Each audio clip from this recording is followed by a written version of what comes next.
So let me switch gears and talk about 2.5D or 3D chips and what it means, how we make them, what are the challenges, and what's happening in that field. So if you look at your smartphone, you'll find these different chips with very different process flow, very different functionalities. You'll have your processor, different levels of memory, DRAM, SRAM, NAND, accelerometer, gyroscope. These are all MEMS-based chips.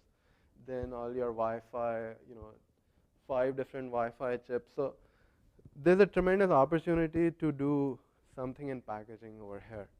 So there are two things you can do. Either you move more and more functionality into one chip. That's the system on chip approach that people take. So they have, if you look at your current microprocessor, it's just not a microprocessor. There is logic there, the radio is there, the power regulator is there.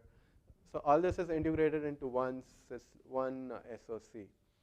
But there are limitations of how much you can integrate into one chip, because as we saw when we studied DRAM, when we looked at NAND flash, when we looked at logic, they essentially have very different process flows.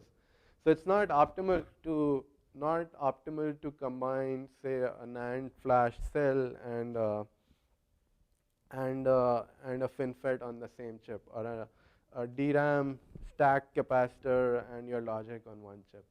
So the way to integrate them is to essentially stack them on top of each other.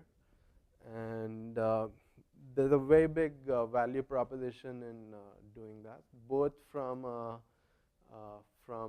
performance perspective and also from a form factor reduction perspective. So currently what has been done so far is just people make these individual packages and they stack them on top of each other, and they are connected by these wire bonds. So you don't get anything from these wire bonds because they are essentially long wires, and they have the same latency as you will get from or slightly less but similar latency as you would get if you place them on a PCB. And moreover, you can't make more than 200 of them or 300 of them from one package to another. And if you have this micron long wire, not even micron, hundreds of micron long wire, that limits your bandwidth. And so that brings me to this equation. So a bandwidth in your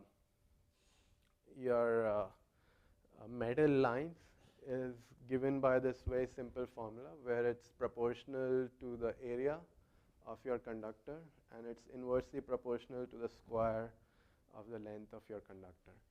And then there are schemes you can do. You can match them, match the RC. You can have two lines running side by side instead of one. But eventually, if you pass the signal after, at the other end of the line, it comes like this. So there's only certain bandwidth that you can enable before these signals start to merge with each other. These pulses start to merge with each other. And if you have a line which is hundreds of centimeters, or some of the global interconnects even run in the order of meters in your chip, that essentially limits your bandwidth that you can get across different chips. So the solution is essentially to cut out that wire. So the solution is to stack these chips on top of each other and runs wire through this chip. So you run these vias through this chip, and that technology is called through silicon via technology, or 3D stacking of these chips. And these dies are thinned down from being 700 microns to being approximately 100 micron or less. And then you create these holes through them, and that is what the next evolution in chip packaging it. And it brings a lot of advantages with it. So here's a slide from Samsung, and they are comparing their package-on-package offering with the TSV technology. And Samsung is the one which makes this package-on-package, right? Both for their smartphones as well as for Apple. So I'm sure, when they put out this data, they certainly won't be, favoring TSV too much, or, it would be a fair comparison. And what they're saying is that if you move from this placing this package-on-package to this TSV technology, you can reduce your package size by 40%. You can reduce the power consumption by 50%. And more importantly, you can increase the bandwidth at which your microprocessor communicates with your DRAM by 8 times. So these are some of the advantage you get using this TSV technology. Here's another chart. This one is from Toshiba, and what they're saying is that if you have a microprocessor in a 90 nanometer technology, and you move from 2D to 3D, so you move from 2D to 3D, you get two generations of benefit that you would get from traditional scaling if you just stayed at the same node but just went from being 2D chips to stacking them on top of each other. So that's a huge value proposition, and there's a lot of action happening in stacking these different chips, logic, memory, MEMS-based chip on top of each other, and you gain from utilizing the best process technology for each of these. So some of your sensors or your other chips could be made using a very old technology because they don't need the best or the highest performing transistors. Your memory could be made in a dedicated memory fab. Your logic could be made in a logic fab. And you bring them together and stack them on top of each other. Because a lot of the power is lost in interconnects. It's not lost in, you're reducing your interconnect power, right? So your interconnect, yeah, that's I would expect one of the things. The other things you would do is you'll have less repeaters, so that reduces your power too. So what people tried to do for a long time was they were trying to go from these different chips placed on a PCB directly to here, that is, placing them on top of each other. And then they realized that this looks very nice on a PowerPoint like this, but it's very difficult to do in reality. So people started being more pragmatic, and there was an in-between technology which was introduced last year, and it's called 2.5D technology, or an interposer technology. So what you do in this technology is that you have these chips and you place them side by side, but you use this thing called a silicon interposer, which has a very dense network of interconnects connecting these chips, and they're very short interconnects as well. So this was an announcement from Xilinx that I showed you initially in the news flash. So they announced this interposer technology in 2011, and there were two big announcements in 2011. One was the FinFET transistor from Intel, but I think this has an announcement which has even bigger implication, and what they did was they took 4 of these FPGA chips, and each of them is made in a 28 nanometer process flow, and then they're connected using this silicon interposer. So one of the difference between using interposer or placing chips, let me go back. So one of the main difference between doing an interposer technology or stacking them on top of each other is that when you do an interposer technology, these are your active chips. So this could be your memory chip and this could be your logic chip. And they're placed on a passive component. That is this interposer which is connecting them. Its only function is to enable this interconnect. So it does not do any processing, or it does not have any functionality on its own. So it's a passive component. And that's why, if it heats up, or if there's stress build up in this interposer, it does not matter because there's no processing or any signal modulation happening on that level. Versus if you stack these chips on top of each other, each of them will be performing some function. So that stacking would be called as active on active. And if one of these heats up, it will degrade the performance of the layer below it or above it.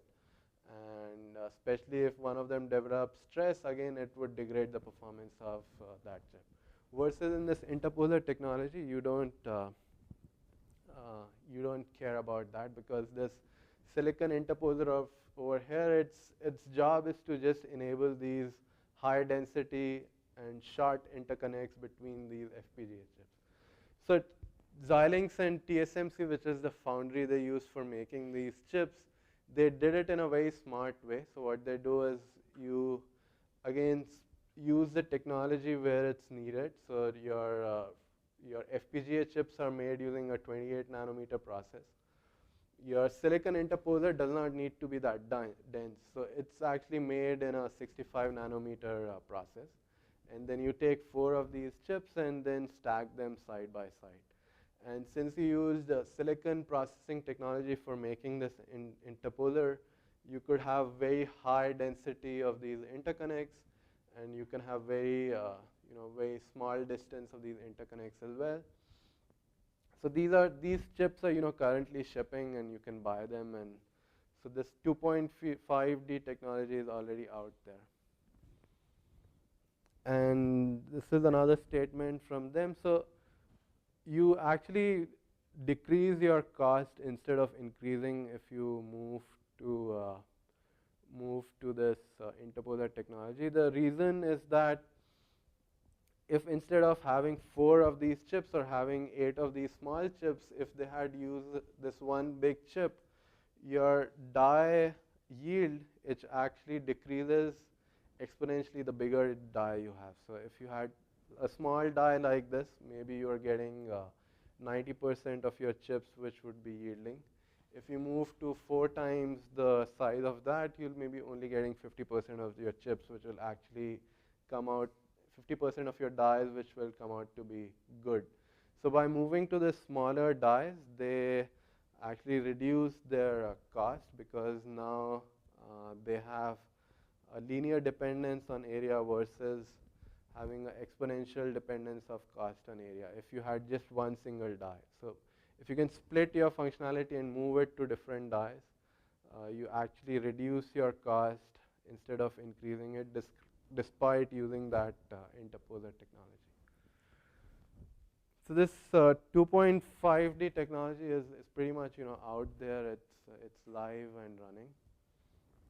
The next evolution, which is you'll see coming out this year and early next year, is the actual 3D. So the actual 3D, which involves making these through silicon vias through my active chip. So if this is my DRAM and this is my microprocessor, I'll be having these holes taking all these signals as well as the power through silicon vias. And so these through silicon vias, you can make it in multiple ways. So you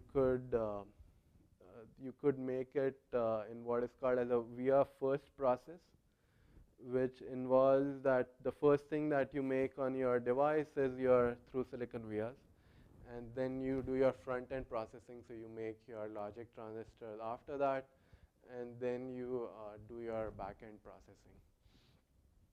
So, or you could make them what is called as a via middle process, and what you do is you first make your transistors, then you dig hole into your silicon and then make this via, and then make your back end.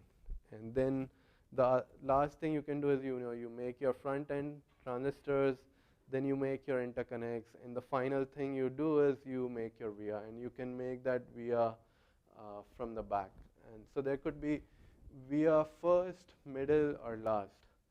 And it first means in before front end and back end. Middle means after front end but before back end. And last means at the at the very last, after front end as well as back end.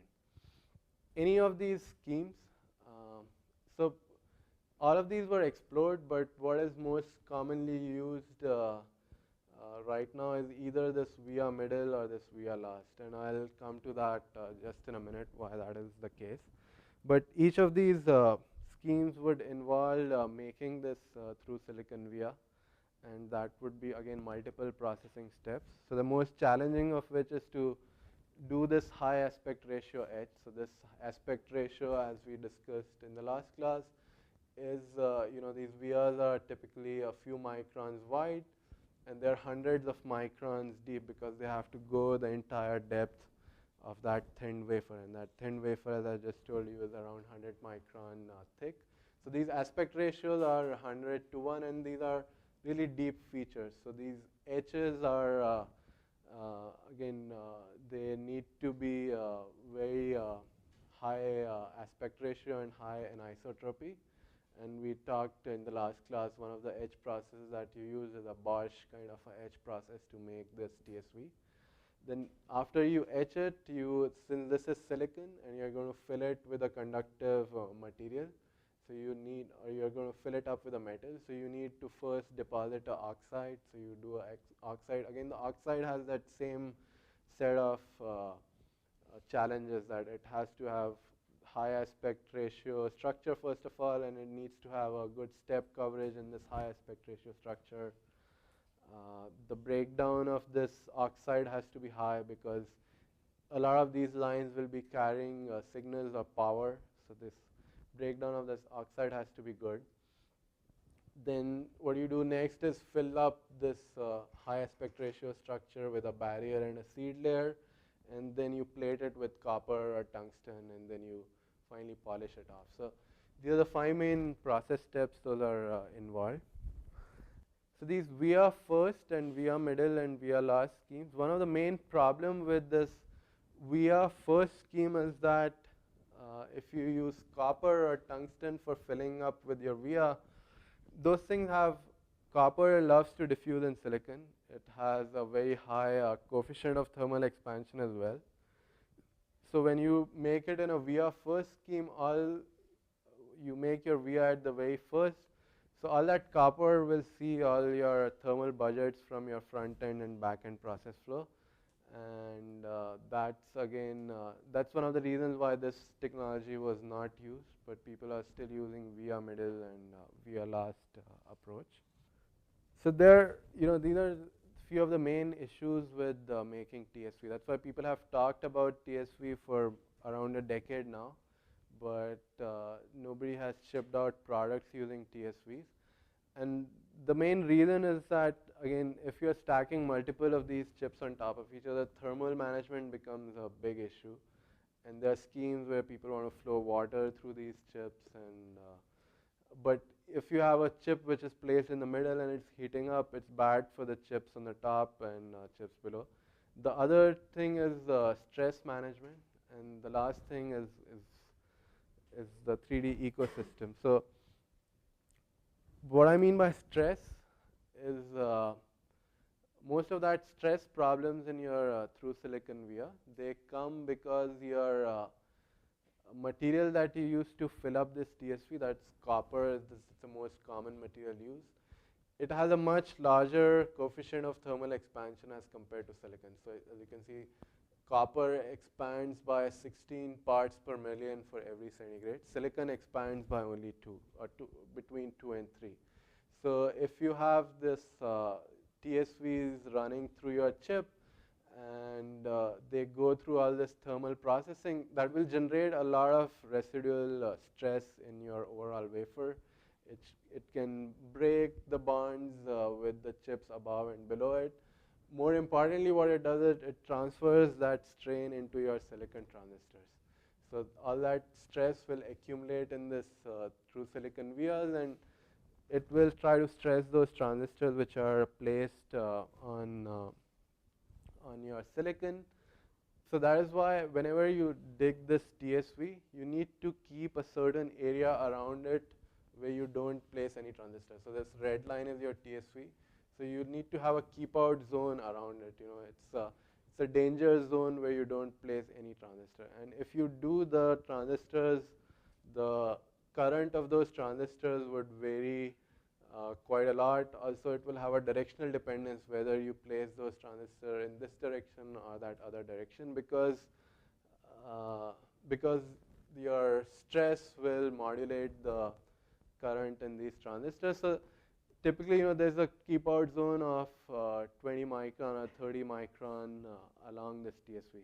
So we came here with the assumption that we'll have this TSV and they'll have all these benefits. But once you place these TSVs, first of all, processing them is a big challenge. Then, if you place them, you have to keep all this area around a TSV, which is a huge penalty. So you thought you'll enable a very high density I/O, but it's not really that high density because each of these TSV needs to have that much of space around it, which needs to be kept free. The solution for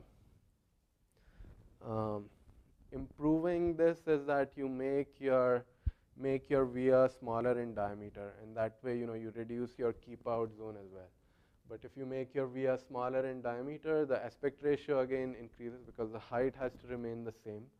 So when you reduce the diameter, you again run into all the problems with processing a high aspect ratio structure. Another problem, which is actually more of an ecosystem problem and not a technological problem, is that how do you make, at which step do you stack these chips on top of each other? You can dice each of these chips and then stack them. You could dice one of the wafers and then stack them, or you could have multiple of these wafers and then stack them. That would be the lowest cost solution, and this would be the least cost solution. And the problem is, each of these chips we talked about, that we'll stack memory chips, logic chips. Memory chips will be made by, a company like Micron. Logic chips would be made by, say, a foundry. So if the chip fails, who do you blame it at? Do you blame the foundry? Do you blame the memory company? Do you blame the sensor company? Do you blame the packaging company? So these OSAT houses, which are outsource assembly and testing, who do you blame? And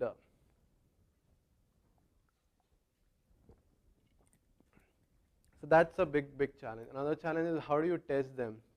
If you usually you test each of these chips individually, and you discard them if they don't work. If you made a package and chip and tested 5 of these, a package which has 5 chips stacked on top of each other, how do you test each of those individual chips? So all those things are ecosystem problems. In the lecture on Wednesday, Jan will talk a little more about it, that how she's enabling the ecosystem to work. So even for that 2.5D chip that we saw, there are like 5-6 companies involved in making that chip. There's one company which finally makes the product. There's a foundry which makes your each of those FPGA chips. There's another company which makes the package. This is a local company here which specializes in packaging technology, and so it packages it together and supplies it to Xilinx. And this is for, by the way, just for that 2.5D chip. Imagine what would happen if you had 5 different chips from 5 different companies, and then you start to package them on top of each other. Just by having, let's summarize our learning today. So we talked about this 2.5D technology, which was placing these chips on side by side, and we talked about 3D technology, which is placing them on top of each other. So the big question is this just an intermediate step, or this is this going to stay? Is this interposer technology here to stay, or is it just a stepping stone? So let's compare, how do these two different solutions stack up when we look at these different issues. So what do you think, for a designer, what would he find more appealing, interposer technology or a 3D technology? Interposer, right? So designer basically doesn't have to do anything. He can design each of these individual things, and then you can just stack them on using that flip chip approach, just stack them on site. Versus if you do it at TSV, you'd have to take into account all those keep out zone, those area penalties associated with your TSV. The designer will have to worry about thermal issues. He'll have to worry about your stress management issues. So a designer would definitely be more happy with 2.5D or interposer, right? How about testing? Same, right? Testing, you can still, if you have stacked them side by side, maybe you can still individually check them and then before you place them on top of each other. How about cost? We actually discussed this again, that interposer technology is many times even cheaper than making it on a same chip. So cost would be definitely similar or lower for interposer. How about stress impact? Even though there's stress in that interposer, it's there are TSVs running through that interposer, but as we discussed, interposer is a passive component. It doesn't do anything. So there is stress in the interposer, let it be, right? So all the stress in the interposer, it does not degrade your performance of your chip, versus if you had stress built up into these active chips when they are stacked on top of each other, that would be a big problem. So again, stress impact is minimal in interposer technology, but it's a big issue in 3D. So you see a trend over here, right? So the final is thermal issues. So again, thermal issues are much worse in 3D as well. So that's why interposer technology is already here. It's here to stay, and 3D also is a field where you'll see chips start coming out next year.